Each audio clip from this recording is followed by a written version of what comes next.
विद्यार्थियों, आज हम कक्षा 10 के लिए एनसीईआरटी द्वारा प्रकाशित पुस्तक क्षितिज भाग 2 का दूसरा पाठ तुलसीदास द्वारा रचित राम लक्ष्मण परशुराम संवाद का आरंभ करेंगे। इस पाठ के लिए कुल 8 वीडियो हैं। यह पहला भाग है। इसमें आप पाठ का परिचय जानेंगे। इसके बाद वीडियो संख्या 2 से 7 तक आप 6 पदों की व्याख्या जानेंगे और 8वें वीडियो में प्रश्नोत्तर पर चर्चा होगी। प्रस्तुति निरुपमा कुमारी, रामरुद्र +2 उच्च विद्यालय, चास, बोकारो, झारखंड। यह पाठ रामचरितमानस का एक अंश है। रामचरितमानस के बालकांड में मास पढ़ायन 9वें विश्राम के बाद दोहा संख्या 271 से दोहा संख्या 276 तक इस पाठ में संकलित है। यह प्रसंग सीता स्वयंवर का है। इस विषय में तो आप जानते ही होंगे कि सीता के स्वयंवर में यह शर्त थी कि जो शिव का धनुष उठाकर उस पर प्रत्यंचा चढ़ा पाएगा, जनक पुत्री सीता उसे ही वरण करेंगी।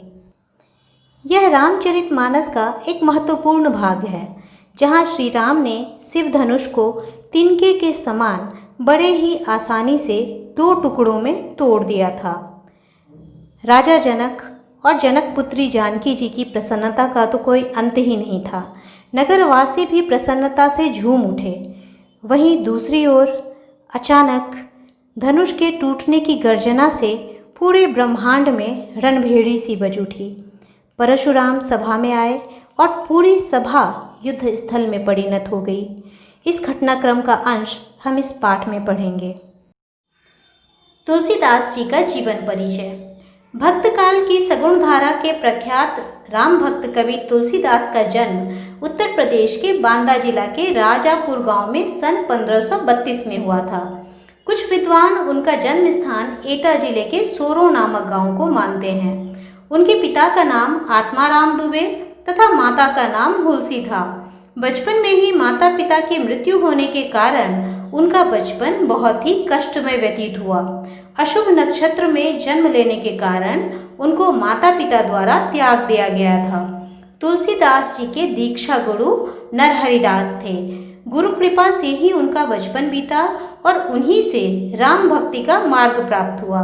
तुलसीदास जी ने शेष सनातन जी से वेद वेदांग, इतिहास, दर्शन एवं काव्य आदि की शिक्षा प्राप्त की। उनका विवाह पंडित दीनबंधु पाठक की सुपुत्री रत्नावली से हुआ। रत्नावली द्वारा की गई भर्त्सना से आहत होकर तुलसीदास जी विरक्त हो गए।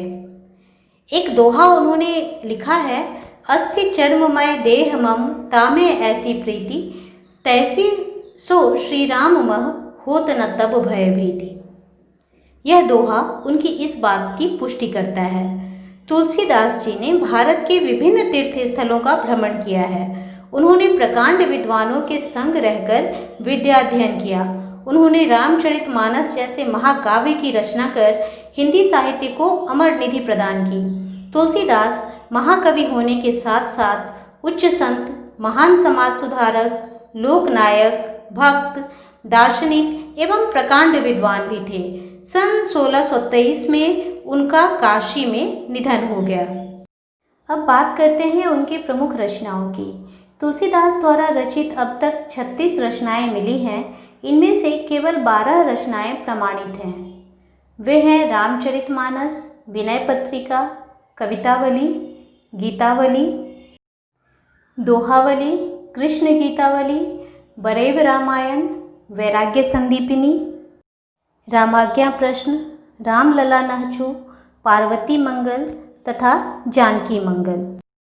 तुलसीदास जी की साहित्यिक विशेषताएं। तुलसीदास जी के काव्य में भक्ति भावना की प्रधानता है। उनकी भक्ति दास भाव की भक्ति है। राम स्वामी हैं और तुलसी सेवक हैं। भारतीय संस्कृति का आदर्श रूप तुलसीदास जी के साहित्य में सर्वत्र दिखता है। उनके काव्य में धर्म, दर्शन, संस्कृति, भक्ति का सुंदर समन्वय हुआ है। उन्होंने शैवों और वैष्णवों में, शाक्तों और वैष्णवों में धार्मिक समन्वय स्थापित किया था। लोक कल्याण की भावना तुलसीदास जी के काव्य में सर्वत्र दिखाई देती है। उनके अमर महाकाव्य रामचरितमानस में आदर्श पिता, माता, पुत्र, पत्नी, राजा, प्रजा, स्वामी एवं सेवक का आदर्श रूप देखा जा सकता है। तुलसीदास जी का काव्य परहित सरस धर्म नहीं भाई की भावना से परिपूर्ण है। उन्होंने अपने काव्य में सभी प्रचलित शैलियों का प्रयोग किया है। उनके काव्य में शांत रस के साथ साथ वीर, रौद्र, विभत्स, हास्य आदि रसों का भी चित्रण हुआ है। उन्होंने प्राकृतिक चित्रण के अतिरिक्त जीवन उपयोगी उपदेश भी दिया है। इन्होंने ब्रज एवं अवधि दोनों भाषाओं को अपनाया है। रामचरितमानस में अवधि तथा विनय पत्रिका में ब्रज भाषा का सुंदर रूप दृष्टिगोचर होता है। उनकी भाषा संस्कृत निष्ठ शब्दावली से युक्त है।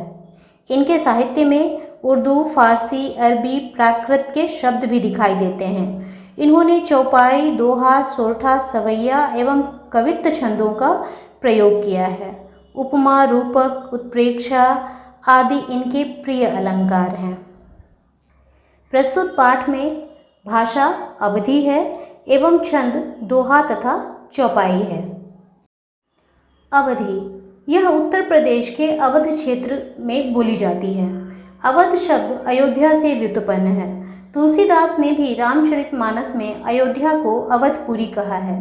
गठन की दृष्टि से हिंदी क्षेत्र की उपभाषाओं को दो वर्गों, पश्चिमी और पूर्वी वर्ग में विभाजित किया जाता है। अवधि पूर्वी के अंतर्गत है। तुलसीदास कृत रामचरितमानस एवं मलिक मोहम्मद जायसी कृत पद्मावत सहित कई प्रमुख ग्रंथ इस बोली की देन है। अपने कृतियों की श्रेष्ठता के कारण यह बोली साहित्य में भाषा का स्थान ग्रहण कर चुकी थी।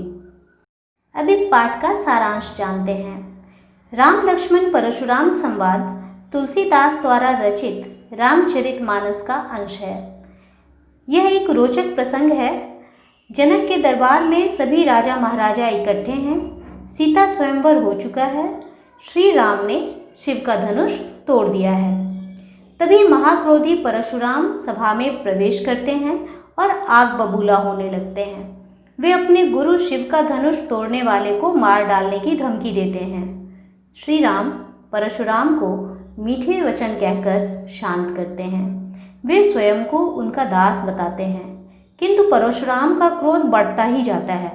तब लक्ष्मण उन पर व्यंग करते हैं कि ऐसे ऐसे कितने ही धनुष हमने बचपन में तोड़ डाले थे, तब तो आपने क्रोध नहीं किया। इस पर परशुराम का क्रोध भड़क उठता है। वे लक्ष्मण का वध करने की धमकी देते हैं। लक्ष्मण कहते हैं, हमारी नज़रों में तो सारे धनुष एक जैसे होते हैं। इस धनुष को राम ने थोड़ा सा निहारा ही था कि यह अपने आप टूट गया, अतः आप क्रोध ना करें। इस पर परशुराम अपने क्रोधी स्वभाव की डींगे हाँकने लगे। स्वयं को क्षत्रिय कुल का द्रोही कहने लगे। अपने फरसे की प्रचंडता बताने लगे। बोले, मैंने सहस्त्रबाहु को मार डाला था, धरती के सारे क्षत्रियों को नष्ट कर डाला था, इसीलिए तू मेरे कठोर फरसे से डर। लक्ष्मण व्यंग करते हुए बोले, वाह महावीर परशुराम जी, आप तो फूंक मारकर पहाड़ उड़ाना चाहते हैं। मैं भी कोई छुई मुई का पौधा नहीं हूँ जो तर्जनी देखकर डर जाऊंगा। मैं भी तुम्हारा जनेऊ देखकर रुक गया। हमारे यहाँ देवता, ब्राह्मण और गाय पर हथियार नहीं उठाया जाता, और फिर आप तो बेकार ही फरसा उठाए हुए हैं। आपके तो वचन ही करोड़ों फरसों से अधिक भयंकर है। लक्ष्मण के व्यंग वचन सुनकर परशुराम विश्वामित्र से बोले कि यह बालक वध के योग्य है, इसे रोक लो, वरना मैं इसे क्षण भर में मार डालूंगा। इस पर लक्ष्मण बोले, मुनिवर, तुम अपनी बड़ाई अपने ही मुंह से कितनी बार कर चुके हो, परंतु सच्चे शूरवीर शब्दों से बड़ाई करने की बजाय युद्ध के मैदान में कुछ करके दिखाते हैं। कायर ही बढ़ चढ़कर अपने बारे में बोलने लगते हैं। इतना सुनकर परशुराम फिर बोले, विश्वामित्र, अब तक तो यह बालक वध के योग्य हो गया है।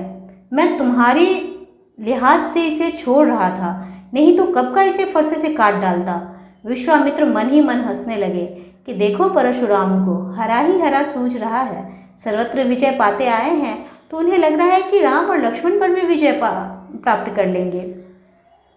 लक्ष्मण ने फिर से चोट की, मुनि, तुमने अपनी माँ का वध करके भी ऋण चुकाया था, अब तुम मुझे मारकर गुरु ऋण चुकाना चाहते हो। तो जल्द से किसी हिसाब करने वाले को बुला लो, मैं अपनी थैली खोलकर ब्याज सहित लौटा दूंगा। यह सुनते ही परशुराम ने क्रोधपूर्वक अपना फरसा संभाला। लक्ष्मण फिर बोले, आप घर में ही वीर हैं, आपका कभी सच्चे वीरों से पाला नहीं पड़ा है। लक्ष्मण के ये अनुचित वचन सुनकर श्री राम ने परशुराम के क्रोध को बुझाते हुए मीठे वचन कहे। आशा है आप इस पाठ के प्रसंग से परिचित हो चुके होंगे। अब अगले वीडियो में जब हम एक एक चौपाई एवं दोहों की व्याख्या करेंगे तो वह समझने में आपको आसानी होगी। धन्यवाद।